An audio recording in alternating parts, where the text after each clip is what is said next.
यार इतनी बार आपको बोला था कि पहले स्ट्रैटेजी वीडियो देखो और उसके बाद ही पढ़ाई प्लान करो। अब जिन जिन लोगों ने आलसी इंजीनियर की स्ट्रैटेजी देखी है और उसके बाद पढ़ाई करी है, भाई आज जो पेपर हुआ ना, उस पेपर में उन लोगों की लॉटरी लगी। आज पता है 2 पेपर्स हुए। M2 का एक पेपर हुआ जिसकी स्ट्रैटेजी मैंने आउट करी थी, और उसके साथ साथ M3 का भी पेपर हुआ, कॉम्प IT AML 2019 पैटर्न का इन सेमेस्टर का। भाई साहब दोनों पेपर्स में जो बच्चों के फीडबैक्स आए, आई एम तो सुपर खुश भाई। और यही चीज मैं आपको आज के वीडियो में बताने वाला। 15 साल तो पूरे हो ही चुके, ये 16वां साल चल रहा है। इतने साल बच्चों को इंजीनियरिंग मैथमेटिक्स पढ़ाने के बाद कुछ अक्ल तो मेरे में होगी जब मैं कोर्सेस लेके आ रहा हूँ, वो भी पेड कोर्सेस। तो जब पेड कोर्सेस की बात आती है तो purely updated, curated, every semester में उसको नर्चर करना पड़ता है, चीजें देनी पड़ती है, नोट्स में कुछ करेक्शंस होते हैं उस पर काम करना पड़ता है, वीडियो टू नोट सब कुछ मैच करना पड़ता है। और ये सब कुछ करने के साथ साथ सारी ब्रांचेस के यूनिवर्सिटी आस्क्ड क्वेश्चंस कवर होने चाहिए, टॉपिक कवर होने चाहिए, इन सारी चीजों का ख्याल रखना पड़ता है। और इसी का नतीजा है कि आप अगर देखोगे, लो भाई मुद्दे पे आ जाते, ये है आपका पूरा का पूरा पेपर का एनालिसिस। आप देख सकते हो क्वेश्चन 1 को और इन क्वेश्चन 2, क्वेश्चन 3 को और इन क्वेश्चन 4, आपको सब जगह पे रेड कलर में notes notes notes notes notes notes दिखाई दे रहा होगा। भाई अगर इतना ज्यादा पेपर नोट्स में से आ रहा है तो आपको समझ में आ रहा है ना।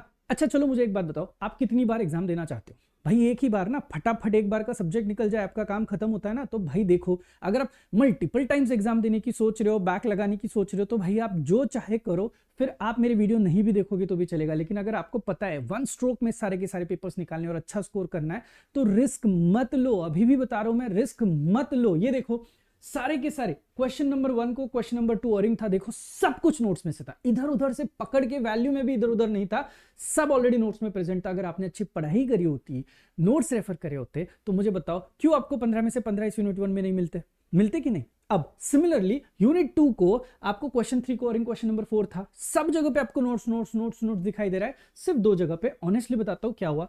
यहां पे ये जो क्वेश्चन आया था, ये इनवर्स फोरियर ट्रांसफॉर्म का सम आया था, जहां पे DUIS की कॉन्सेप्ट थी। मैं बताता हूं क्या चीज हुई यहां पे। एक e⁻⁻ लैम्डा बाय लैम्डा नामक सम आया था, जहां पे हमें इस लैम्डा को हटाने के लिए DUIS नाम की कॉन्सेप्ट यूज करनी थी। अब हुआ यूं, मैंने फोरियर ट्रांसफॉर्म कन्वर्जन में ये सिखाया था, लेकिन इनवर्स फोरियर ट्रांसफॉर्म में मैंने ये सम इसी सेमेस्टर हटाया था। मुझे लगा यार इतना बड़ा सम नहीं आएगा। और क्या होता है, डायरेक्ट सेकेंड ईयर के जो बच्चे, उनको DUIS नहीं पता है, डिफरेंशिएशन अंडर इंटीग्रल साइन। हाँ, जो M1 M2 करके आए थे उनको पता है। तो मैंने बेनिफिट ऑफ डाउट दिया था और इसीलिए मैंने वो सवाल बस नोट्स में से हटाया था। तो यही गलती हुई और देखो यहाँ पे ये सम एग्जाम में आया। हैविंग सेड दिस, यहां पे देखो सब कुछ है, वापस एक सवाल आया। अब ये नॉट इन नोट्स एक्चुअल में कैसे पता है क्या? इसका एग्जैक्ट सिमिलर सम, मतलब इससे भी कई डिफिकल्ट सम है। ये जो सम था, ये Z ट्रांसफॉर्म के एप्लीकेशन का सम था, डिफरेंस इक्वेशन का। जिन्होंने एक सम भी किया ना, उनको सारे सम्स आगे के आना शुरू हो जाते। तो ये कोई बड़ी बात नहीं थी, एग्जैक्ट सेम सम था। जिन्होंने एप्लीकेशन सही से किया उनको ये सम आ जाता। अब हैविंग सेड दिस, इनवर्स के फॉर्मूलाज थे, आप कोशिश करते कुछ सॉल्विंग के लिए तो 2-3 मार्क्स उधर पे मिल जाते। ये तो आप पूरा का पूरा सॉल्व कर सकते थे जिन्होंने Z ढंग से किया हुआ है। तो देखो भाई, ये था पूरा का पूरा पेपर आपका 30 मार्क्स का। आइडियली इन सेमेस्टर को पासिंग है नहीं, लेकिन बोला जाता है कि यार 12 मार्क्स तो कम से कम लेके आओ, ताकि जब एंड सेमेस्टर हो 70 मार्क्स की, तो आपको 28 मार्क्स से ज्यादा लाने का कोई इतना ज्यादा लोड ना। देखो दोस्तों, अभी भी समय नहीं गया है।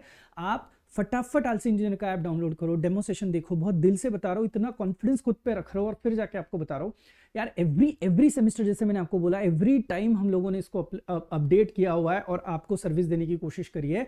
रादर कल और परसों 2 दिन दिन रात हम लोग बच्चों के डाउट्स क्लियर करते बैठे थे। आप किसी भी ऐप ग्रुप पे देखो, जहां पे डाउट्स आए थे उनके सॉल्यूशंस देने की हम लोगों ने पूरी की पूरी कोशिश करी है। बच्चों को अकेला ना लगे, एग्जाम के पहले उनको जो सर्विस देनी चाहिए थी वो मिलनी चाहिए। ये सब कुछ की प्रोविजन हम लोगों ने करके रखी हुई है। होपफुली जो मैं बताने की कोशिश कर रहा हूँ आपको समझ में आ रहा है। मिलते हैं नेक्स्ट वीडियो के लिए, तब तक के लिए थैंक यू सो मच।